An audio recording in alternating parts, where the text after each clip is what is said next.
Asyhadu an la ilaha illallah wahdahu la syarikalah Rabbus samawati wal ardi wa ma bainahumal azizul ghaffar wa asyhadu anna Muhammadan abduhu wa rasuluhul mukhtar. Allahumma shalli wa sallim wa barik ala nabiyyina Muhammadin wa ala alihi wa ashabihil akhyar. Hadirin jamaah Masjid Jami Uswatun Hasanah, Bapak-bapak, ibu-ibu dan saudara sekalian. Malam ini kita akan membahas tentang sunnah. Ada 5 kata yang merupakan muradif persamaan dari kata sunnah. Pertama, hadis. Hadis itu artinya berita. Berita yang menjelaskan tentang ucapan, perbuatan, dan sikap Rasulullah atau qauliyah, fi'liyah, dan takrir Rasulullah, itu disebutnya hadis. Jadi sunnah sama dengan hadis. Kemudian mandub. Mandub itu bila dikerjakan berpahala, bila ditinggalkan tidak berdosa. Itu mandub. Nah, yang banyak dipahami oleh masyarakat selama ini, sunnah itu ya mandub. Jadi melulu tentang pahala. Sehingga misalnya saudara kita nih, bulan Ramadan ini ada yang umroh. Ada penjelasan umroh di bulan Ramadan pahalanya sama dengan haji. Nah, karena berkisar pahala, jadi merasa sudah berhaji, padahal belum haji. Jadi pahala haji karena melaksanakan umrah di bulan Ramadan itu bukan berarti telah berhaji atau bukan berarti telah menggugurkan kewajiban haji. Jadi amalan haji itu ada di dalam tidak ada di dalam umrah. Amalan haji tidak ada dalam umrah. Tapi amalan umrah ada dalam ibadah haji. Itu ya bedanya. Kemudian dalam bulan Ramadan ini kita melaksanakan sunnah yang disebut tatawu. Tatawu itu artinya memaksakan sesuatu yang tidak diwajibkan. Itu tatawu. Misalnya hadis tentang haji, al-hajju marrah fazadathu tatawu. Haji itu sekali. Tambahannya tatawu atau sunnah. Jadi karena sama bobotnya pekerjaannya dan tidak diwajibkan, dipaksakan untuk melaksanakan, maka kedudukan hukumnya sunnah, tambahan haji itu. Nah, di bulan Ramadan kita melaksanakan sahur. Sahur ini ya selain kita mendapatkan pahala, ada kedudukan sahur yang melebihi pada orang yang melaksanakan. Misalnya dalam hadis dikatakan tasahharu fa inna fi sahuri barakah fala tad'uhu wala ju'atan minna. Sahur itu berkah. Berkah itu artinya ziyadatul khair, bertambah baik. Maka jangan tinggalkan sahur itu. Walaupun hanya dengan meminum segelas air putih, tegakkan sahur itu. Dan mungkin waktu buka makannya banyak kali ya. Nasi, kolak, apalagi asinan, gorengan, lontong isi, banyak dimakan. Sahur begah. Memakan gimana gitu ya, namanya orang begah. Cukup minum air putih segelas, itu sudah menegakkan sahur. Kemudian pola hidup di bulan Ramadan ini, hadir sekalian, itu sudah lama dipakai oleh orang-orang non-muslim. Saya dulu pernah baca buku tentang puasa Ramadan. Salah satu yang saya ingat betul, Profesor Mukti Ali, Menteri Agama dulu, tahun 71 sampai 78, itu mengatakan bahwa orang berpuasa itu lebih produktif dibandingkan dengan yang tidak puasa. Saya waktu itu mikir ya, namanya profesor ngomong kan mendalam gitu ya, jadi perlu dipikirin lama gitu. Ternyata itu orang barat kalau bangun pagi mereka mandi, makan, terus bekerja. Selama bekerja mereka itu tidak makan, tidak minum, sehingga produktivitasnya tinggi. Beda dengan kita, baru 2 jam kerja meninggalkan ruangan, makan, ngopi, ngemil, ngerokok, ngobrol, sejam atau setengah jam paling cepat, kemudian masuk lagi ruangan, kerja lagi. Istirahat zuhur jam 12, jam setengah 12 sudah meninggalkan ruangan, kembali lagi makan, ngopi, ngemil, ngobrol, rokok. Kan udah 1 jam terbuang tuh. Jadi berkurang produktivitas kerjanya.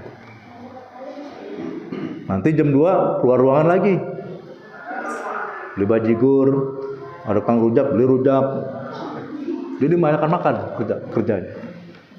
Nah di bulan Ramadan kan kita fokus tuh bekerja, nggak makan, nggak minum. Nah, jadi lebih produktif karena dia fokus bekerja. Tapi sayangnya terpotong juga waktu bekerja. Setelah sholat zuhur berjamaah, lalu dilanjutkan dengan molor berjamaah, tidur berjamaah bareng-bareng itu. Ntar jam 1:15 baru bangun. Jadi harusnya produktif. Itu disebut dengan berkah sahur itu. Kemudian nilai lebihnya dari sahur itu menjadi pembeda puasa kita dengan puasa umat lain. Faslu siyamina wa siyami ahlil kitab akalatas sahur. Perbedaan puasa kita dengan puasa ahli kitab itu adalah makan sahur. Ahli kitab nggak ada sahurnya. Kejawen, maaf nih kalau ada orang Jawa. Kejawen itu orang Kejawen itu puasanya habis asar, nggak sahur, bukannya besok lagi asar, nggak ada sahurnya. Nah, hanya Islam yang ada sahurnya. Kemudian di waktu sahur itu waktu ijabah doa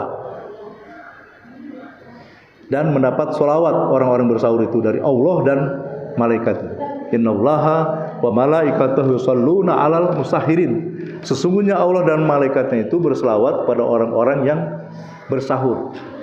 Luar biasa, Pak. Makanya ibu-ibu, saya dari kecil sampai sekarang nggak pernah ada orang puasa itu mengeluh, gelisah, galau, gamang, itu nggak ada. Karena pengaruh itu selawat Allah dan malaikatnya. Jadi nggak ada orang puasa itu ngeluh, ya Allah lapar banget tuh, mana sakit lagi. Nggak ada. Justru menyambut puasa itu dengan gembira. Walaupun sakit, berusaha untuk tidak kalah, tidak bocor. Itu sahur ya, sunnah yang disebut dengan tatawwu. Terus ada lagi sunnah mustahab. Mustahab itu artinya amalan yang disukai oleh Allah. Dalam hadis qudsi itu dikatakan, ahabbu ibadi ilayya ajaluhum fitran. Hamba-hambaku yang paling aku sukai, yang paling aku senangi, kata Allah, adalah orang yang menyegerakan berbuka, takjil. Cuma 3 tahun terakhir ini makna takjil bergeser, Pak. Takjil itu mestinya disebut sebagai amalan, menyegerakan berbuka, tapi sekarang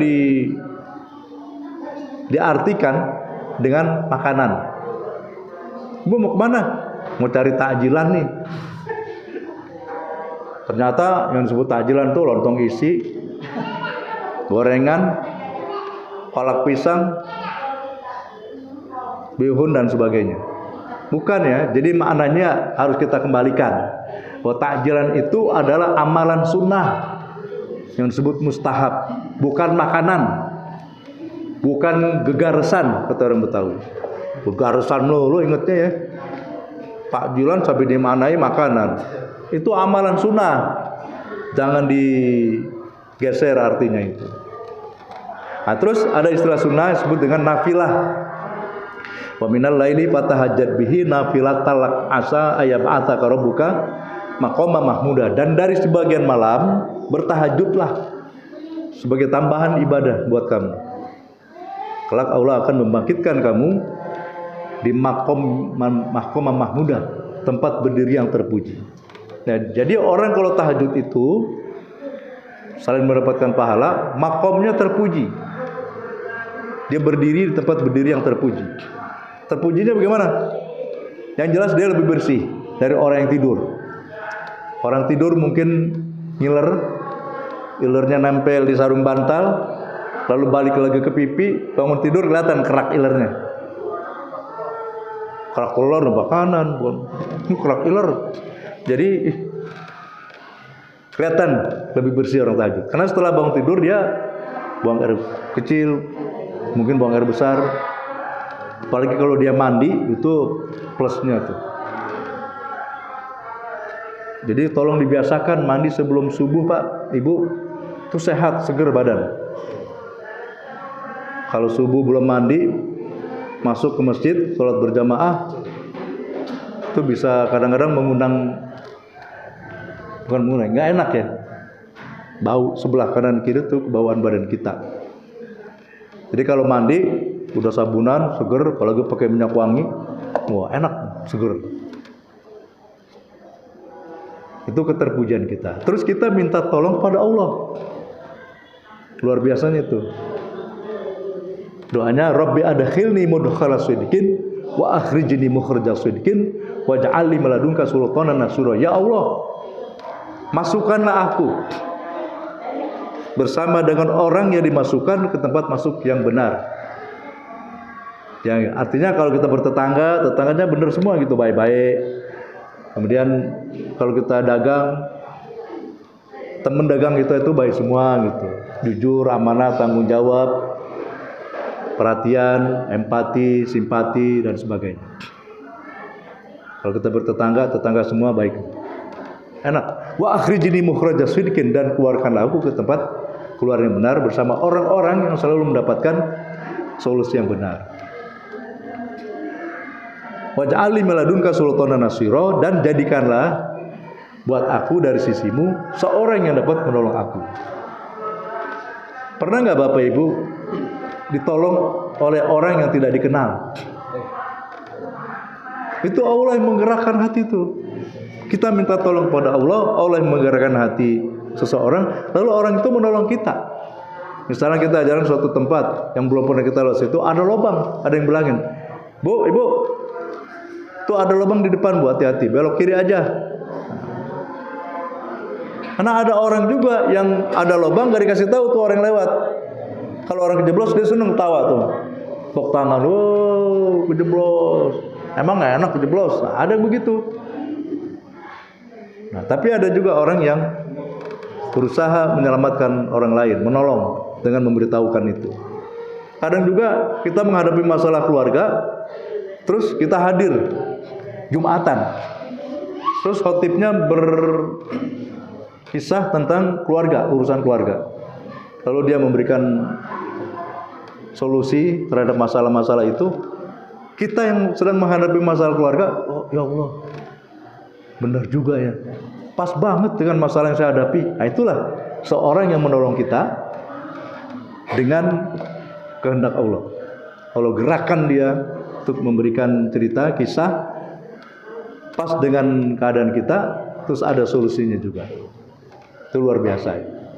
Nah, hadis kalian, masalahnya adalah sekarang kita banyak meninggalkan sunnah tanpa terasa. Misalnya makan ya, akan kadang kita makan dengan tangan kanan sendok nasi, lalu tanpa sengaja tangan kiri ambil gelas minum.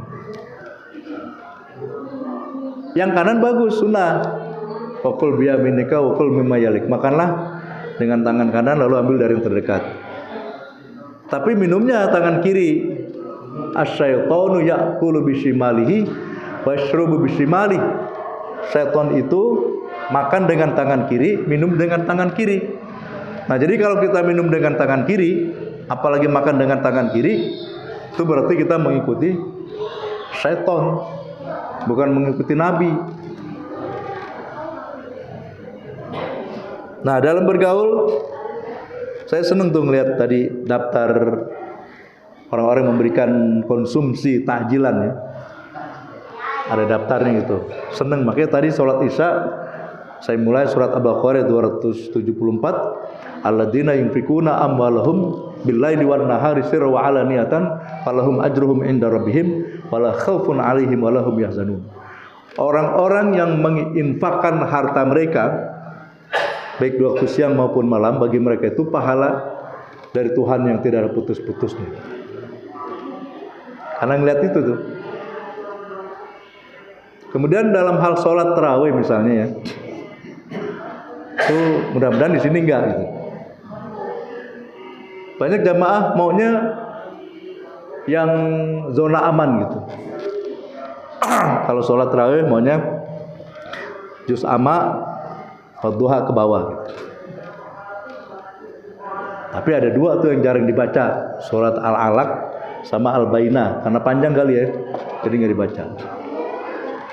Terus kalau imamnya baca yang lain, sering dikomplain. Saya sering dikomplain Pak, jadi imam tarawih. Dikomplain karena berbeda, berurutan, terus agak panjang dikit baca. Baca imam panjang-panjang sama aku tuh Al-Baqarah 1 rakaat 7 ayat. Nggak tahu apa ada nenek-nenek, ada anak kecil. Yang dikomplain karena pendek, saya cuma 2 kali. 2 kali. Tahun 1997 di Majelis Taklim Kaum Ibu, saya dipanggil untuk mengimami sholat tarawih. Jadi karena saya satu-satunya laki-laki di situ, ya adzan, iqamah, ya imam borongan, ceramah juga. Seperti di masjid dekat hotel di Mekah itu ya imam juga, adzan, iqamah dia juga. Itu waktu itu saya dikomplain karena dinilai bacanya pendek-pendek. Padahal saya baca Al-Baqarah, Al-Imran itu waktu itu 4 ayat 1 rakaat. Tapi dibilang pendekan. Dalam hati saya nggak jawab. Karena orang tua yang ngomong dalam hati, kenapa nggak bilang dari tadi ya? Kalau sebelumnya dibilang begitu, ya dijabanin dah 1 juz ya. Tapi kalau 1 juz kelamaan juga, 2 jam tuh 1 juz. Ya paling nggak nambah dikit lah, 1 rakaat itu 7 atau 8 ayat. Yang kedua tahun 2021 pernah juga dikomplain karena pendek. Itu Al-Baqarah 2 ayat. Ditanya, kenapa pendek-pendek baca? Saya habis kena COVID-19. Jadi napas belum normal. Ya udah habis sholat curhat semua cerita tentang COVID-19. Terutama yang kena COVID itu. Nah, jadi sunnah dalam bersolat itu bacaannya ya berurutan. Misalnya malam pertama nih Al-Baqarah ayat 1 sampai 39. Malam berikutnya 40 sampai 71 dan seterusnya. Mungkin enak di situ tuh imam itu ada jadwalnya, bukan jadwal semata-mata orangnya, bacaannya. Malam pertama Al-Baqarah ayat 1 sampai 39 misalnya. Ya belum ada sih yang dijadwalkan begitu, baru ada orang-orangnya aja. Terus sunnah yang berikutnya tuh saya lihat di sini dalam hal ketetanggaan lumayan akrab ya. Karena di banyak tempat beda dengan zaman dulu. Kalau zaman dulu waktu saya kecil itu, walaupun beda RT, beda RW, teman kita itu bapak ibunya punya anak 11, ke 11-11-nya hafal sih. Jaja, Jaya, Umar, Tini, Farida, Lia, Wahyu, Rohmat, semua sampai paling kecil ada 11 hafal. Sekarang ya Allah, tetanggaan, nggak kenal kita dengan kepala keluarganya. Mungkin itu juga kali ya yang menjadi inspirasi Raja Dangdut kita, Rhoma Irama, menyanyikan judul lagu itu Ibu Kota. Ibu Kota itu udah sangat renggang sahabatan. Tapi yang jadi masalah kadang-kadang begini Pak, ada orang ngaji itu kalau dengan sesama teman pengajian akrabnya bukan main. Tapi kalau mau tetangga enggak, malah enggak kenal. Kalau ada paket nih, soalnya paket Faisal, Pak kenal nggak sama Faisal? Enggak kenal. Padahal rumahnya depan rumah, nggak kenal. Allahu Akbar, astagfirullah. Saya bilang ini ngaji, nabinya siapa ya? Bingung saya. Rasulnya siapa gitu? Sama tetangga nggak kenal. Kan Nabi mengatakan man kana yu'minu billahi wal yaumil akhir fal yukrim ila jarihi. Siapa saja yang mempercayai Allah dan hari kemudian, hendaklah ia menghormati tetangganya. Ini jangankan menghormati, kenal aja enggak. Allah Rabbi. Terus kalau ada siskamling enggak keluar. Ada kerja bakti enggak keluar. Padahal Pak RT itu bilang sekalian ngundang pakai undangan. Ini warga gue undang ya kerja bakti besok. Ya bawa aja sampah dari rumah masing-masing, nanti kita kumpul, makanan gue sediain dah. Lo mau apa ya? Mau kopi, mau teh, mau es, gue sediain. Tuh kata RT-nya tuh nggak datang. Ya Allah ya Rabbi. Ini gimana sih pola ketetanggaan kita ini?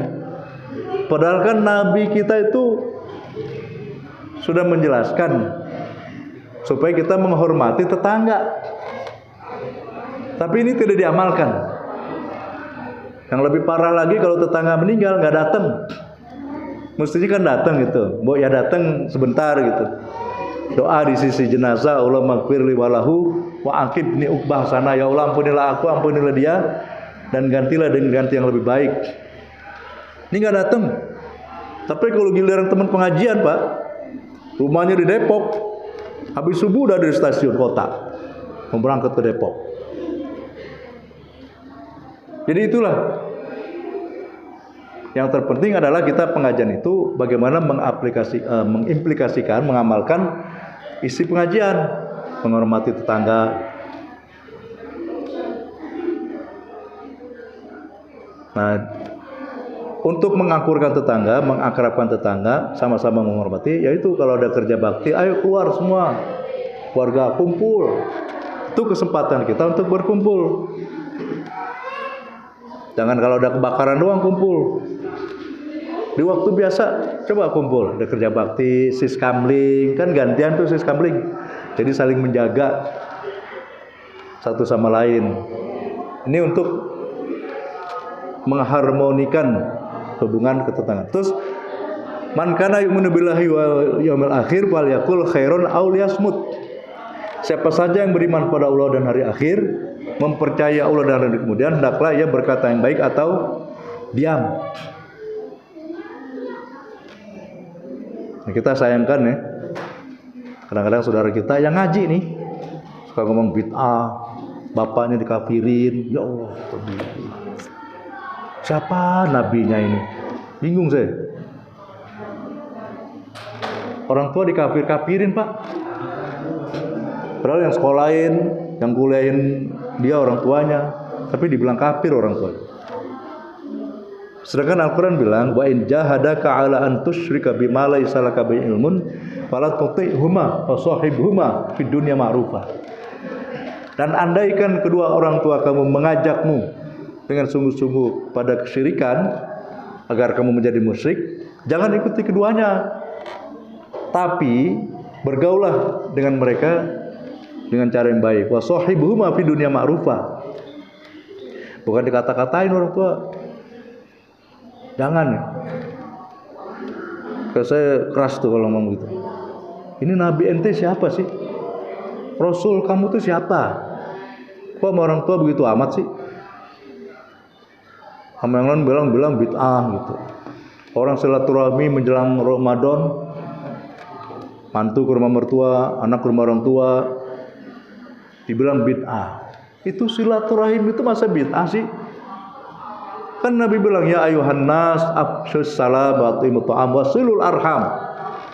Rasulullah sunniyam. Wahai manusia, sebarkan salam, bagi-bagikan makanan, dan sambunglah hubungan keluarga. Masa menyambung hubungan keluarga silaturahim dibilang bid'ah? Tuh, nggak nyambung nih. Tak kita nggak nyambung tuh, ngajinya seperti apa gitu. Jadi kalau pengajian itu tolong teman-teman pilih pengajian itu yang benar gitu, yang mengajak kepada sunnah Rasulullah SAW. Demikianlah hadirin sekalian, mudah-mudahan kita dapat mengamalkan sunnah Rasulullah dari yang paling kecil sampai yang paling besar, sehingga dengan demikian itu dapat membuktikan bahwa kita ini cinta kepada Allah. Qul in kuntum tuhibbunallaha fattabi'uni yuhibbukumullah wa yaghfir lakum. Katakanlah, jika kamu cinta kepada Allah, mencintai Allah, menyenangi Allah, menyukai Allah, ikutilah aku. Jadi jangan bilang begini ya, fattabi'uni, ikutilah aku. Jangan begitu. Menjelaskan itu biasa aja, fattabi'uni, ikutilah Rasulullah. Jangan fattabi'uni, seolah-olah ikutin dia dong gitu. Jadi itu efek psikologis tuh. Bahasa isyarat itu harus benar juga. Sama seperti kalau ngomong sama setan, jangan di depan muka orang, Pak. Seolah mengatakan yang dihadapin kita tuh setan. Jadi saya kalau ngomong soal setan, ya ke atas atau ke samping kiri, kanan gitu. Nggak mau ke depan muka orang. Tapi kalau saya ke sampean ngomong setan, seolah saya ngomong dia setan gitu. Itu nggak boleh itu. Itu apa namanya? Adab berbahasa. Etika berbahasa harus kita pahami betul. Nah, jadi ikuti Rasulullah SAW. Kalau katakan yaghfir lakum dzunubakum, Allah akan mengampuni dosa-dosamu, dan Allah Maha Pengampun, Maha Penyayang.